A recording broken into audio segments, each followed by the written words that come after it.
నిద్రపోతున్న భర్త ప్రాణాలు తీసి మృతదేహాన్ని ముక్కలు చేసి అడవులో విసిరేసిన కిరాతక భార్య. ఒక్క క్షణం అక్రమ సంబంధం కోసం కట్టుకున్న భర్తను అతి దారుణంగా అంతమొందించిన భార్య ఉదంతో నవీ ముంబైలో కలకలం రేపింది. సుమారు ఏడాది కాలంగా గుట్టుచప్పుడు కాకుండా జరిగిన ఈ హత్య ఉదంతో చివరకు బాధితుడి సోదరుడి ఫిర్యాదుతో బయటపడింది. పోలీసులు దర్యాప్తు చేయగా తెలిసిన నిజాలు విన్నవారు సైతం నివ్వెరబోతున్నారు. నవీ ముంబైలోని ఐరోలి యాదవ్ నగర్లో బలిరామ్ సూర్యనాథ్ కుష్వాహా తన భార్య సునీత ఇద్దరు పిల్లలతో కలిసి నివాసం ఉంటూ ఉన్నాడు. భర్త బలిరామ్ ఆటో డ్రైవర్ రాహుల్ సునీతకు పరిచయం ఏర్పడింది. ఈ పరిచయం కాలక్రమేణా అక్రమ సంబంధానికి దారితీసింది. భార్య తీరును బలిరామ్ నిలదీశాడు.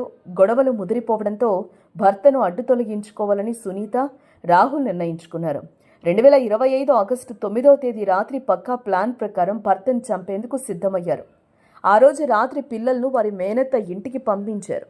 బలిరామ్ గాఢ నిద్రలో ఉన్నప్పుడు గొంతు నిలిమి హత్య చేశారు. ఆ తర్వాత పదునైన ఆయుధంతో బలిరామ్ మృతదేహాన్ని 3 ముక్కలుగా నరికారు. మృతదేహం భాగాలు దొరకకుండా సంచులు, బెడ్షీట్లలో చుట్టి రాహుల్ ఆటోలో తరలించాడు. నవీ ముంబై శివార్లలోని గవ్లీదేవ్ కొండల అడవిలో వేర్వేరు చోట్ల మృతదేహ భాగాలను విసిరేశారు. హత్యానంతరం భర్త ఇల్లు వదిలి వెళ్లిపోయాడని సునీత అబద్ధాలు చెప్పింది. ఎవరికీ అనుమానం రాకుండా పిల్లలతో కలిసి ఘన్సోలి ప్రాంతానికి మకాం మార్చింది. అక్కడ రాహుల్తో కలిసి జీవనం సాగించింది. బలిరామ్ జాడ లేకపోవడంతో 2026 ఏప్రిల్లో బలిరామ్ సోదరుడు పోలీసులను ఆశ్రయించి మిస్సింగ్ కేసు నమోదు చేశారు. పోలీసులు దర్యాప్తు మొదలుపెట్టారు. సునీత ప్రవర్తనలో తేడాలు గుర్తించిన పోలీసులు కాల్ రికార్డులను, మొబైల్ సిగ్నల్స్ను విశ్లేషించారు. విచారణలో నిందితులు పొంతనలేని సమాధానాలు చెప్పడంతో పోలీసులు తమదైన శైలిలో విచారించారు. చివరకు తామే హత్య చేశామని ఒప్పుకున్నారు. నిందితులను రబాలే ఎంఐడిసి పోలీసులు అరెస్టు చేశారు. స్థానిక కోర్టులో హాజరుపరచగా 7 రోజుల పాటు పోలీస్ కస్టడీగా ఆదేశించింది. ప్రస్తుతం గవ్లీదేవ్ అడవిలో మృతదేహం కోసం, ఇతర ఆధారాల కోసం పోలీసులు గాలింపు కొనసాగిస్తున్నారు. ఈ దారుణ ఉదంతం స్థానికంగా సంచలనం రేపింది. ఒక భార్య ఇంతటి క్రూరత్వానికి పాల్పడటాన్ని స్థానికులు జీర్ణించుకోలేకపోతున్నారు. విచారణ ముగిసిన తర్వాత మరిన్ని వివరాలు తెలిసే అవకాశం కనిపిస్తోంది. మిస్సింగ్ దాఖలు हुई थी दिनांक 24 अप्रैल 2026 में।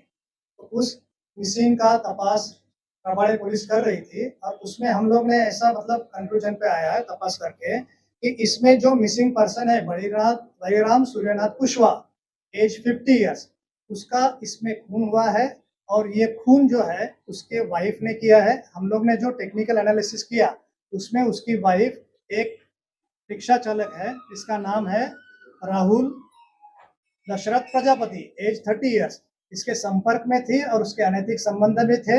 और उन दोनों ने मिल के 8 अगस्त के रात को या और 9 अगस्त के सुबह 2025 साल में इसका मर्डर किया है और उसके जो प्रेत है उसके 3 टुकड़े करके एक जगह पे उन्होंने फेंक दिए है। तो इन्वेस्टिगेशन में ये सब कंक्लूजन में आने के बाद रबाड़े पुलिस स्टेशन ने 263/2026 BNS 1031-238-35 के तहत गुना रजिस्टर किया है। एक मिसिंग दाखिल हुई थी दिनांक 24 अप्रैल 2026 में। तो उस मिसिंग का तपास रबाड़े पुलिस कर रही थी और उस